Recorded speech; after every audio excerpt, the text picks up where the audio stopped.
I posted a video a couple years ago showing the installation of this TacStar Shotshell Carrier on a Winchester 1300, and in that video, and it's linked in the comments, I mentioned that it would fit on the Winchester SXP. I even kind of did a loose dry fit on the SXP to show that it would work. You know, and since that time, I did have a couple people comment that it did not work on the SXP, so I felt really guilty about that. And I thought the only way to, rectify that situation was to buy another one and actually mount it on my SXP. So I'm opening up the package as I got it. I ordered this off of opticsplanet.com. And the instructions here are for all the different types of shotguns. I guess that you can use the side saddle for, but here are the instructions for the 1200 or 1300. You can see it's just three things. So I'm gonna actually follow these instructions with my SXP and show you how it works. And hopefully this piece will work as well on my SXP as it does on the 1300. All right, I know that's upside down, but I just wanted to show you that this is the SXP. And you'll notice I've already marred my receiver. If you watch my last video, you know this receiver is made of aluminum. And the shell holder is made, this is steel, and then this is just plastic. And there are little screws that screw the plastic piece to this metal base. And if you look closely, hopefully you can see this, but you can see that the end of the screw comes past the steel back plate a little bit there. And this one down here does too. I don't know if we'll be able you'll be able to see that. Oh yeah, I think you can.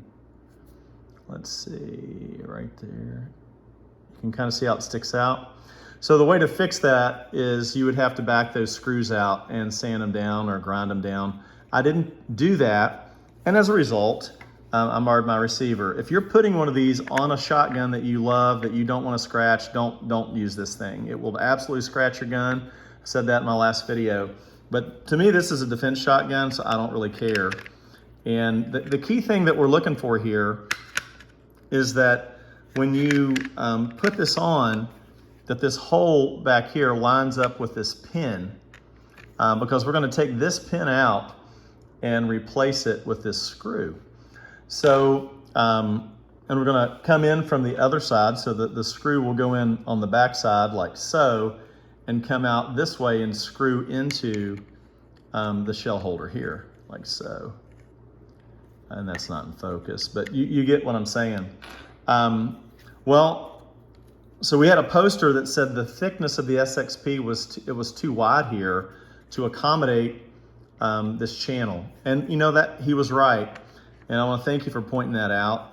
When I did the dry fit on my SXP a couple years ago with this shell holder, when I was actually installing it on my Winchester 1300, I just kind of put it in place and it looked like it would fit. I didn't install it all the way.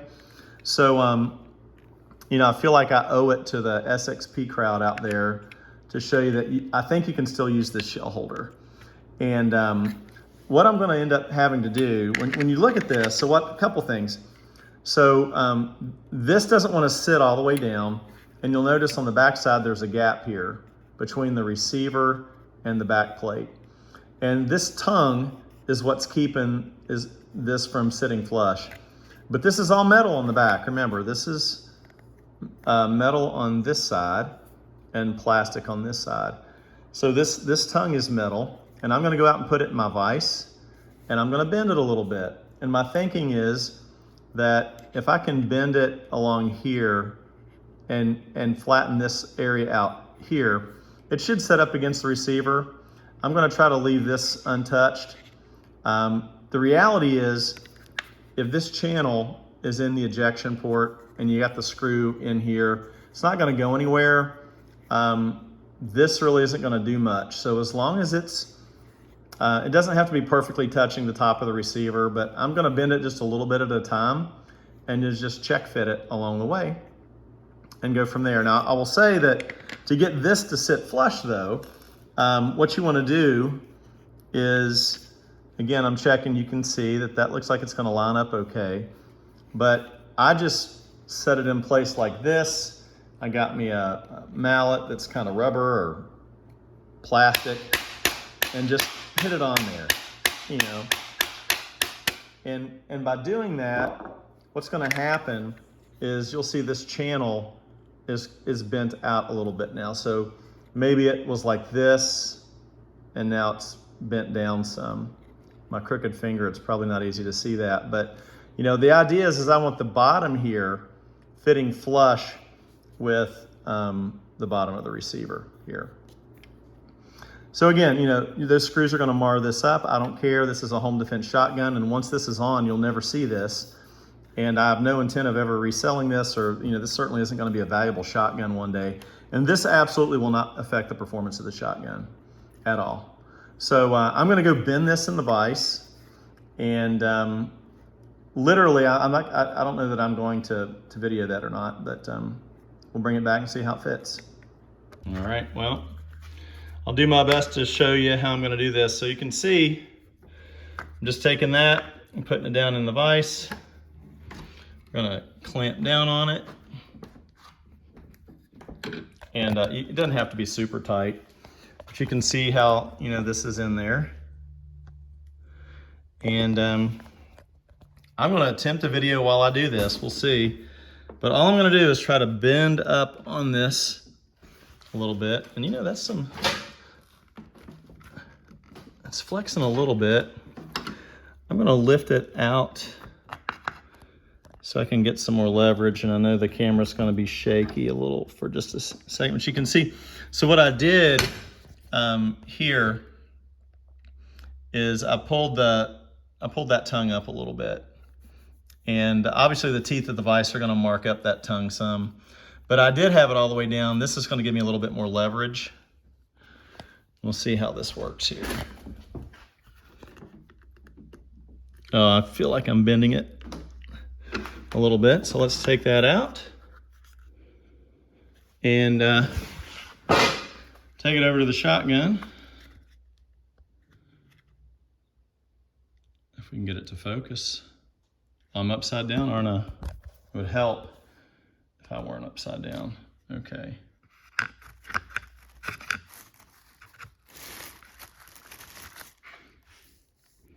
And looking at this, still have a ways to go.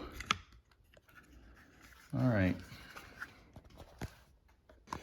All right, so I got it in the vise here.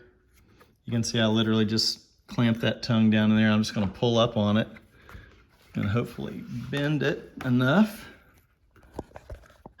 And hopefully do it to where you can see it, but it's going to be really shaky.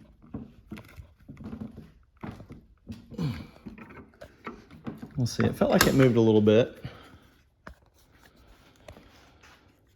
We'll see if I got any movement or enough movement on there.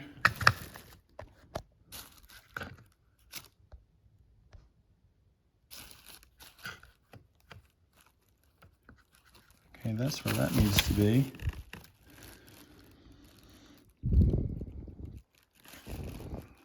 I'm just checking. There's still a little bit of gap there. I'm going to do my best to video it, but it's just going to be tough. All right, so we're back. I was able to bend this a little bit. Of course, the vise jaws chewed this up a little bit. I think this is aluminum. Anyways, I just took a file and filed that back and forth for maybe 30 seconds and tried to get the rough edges down. You know, if I had the foresight, I would have used something in the vise jaws to prevent that marring from occurring, but again, I'm not concerned about it. I'm not doing this for looks. All right, so now it's time to fit this on here, and I've already started putting some tape on here. If you watched my last video, you know that I said you might put some electrical tape on your receiver to help prevent marring. Now, I don't know if it's actually gonna work or not. My guess is that steel will chew through the tape. But I'm just putting some there anyways. I've already, you know, screwed it up here. But what we're gonna do is on the back side, I'll put another piece of tape here, and we're gonna tap the large screw that comes with the kit right in here, and we'll knock that pin out. Now I'm gonna start knocking that pin out with a punch though versus the screw. And then once that pin's about halfway out, then I will knock it the rest of the way out with the screw. So, oh, there you go. You can see what we got going on. Because remember, the shell holder sits on this side, and that screw is going to come through this way and screw into the shell holder. That's why we go in on the opposite side. Now, the screw comes with a little washer, and so I'm just going to stick that in the hole. And again, use my little hammer and gently tap it the rest of the way through.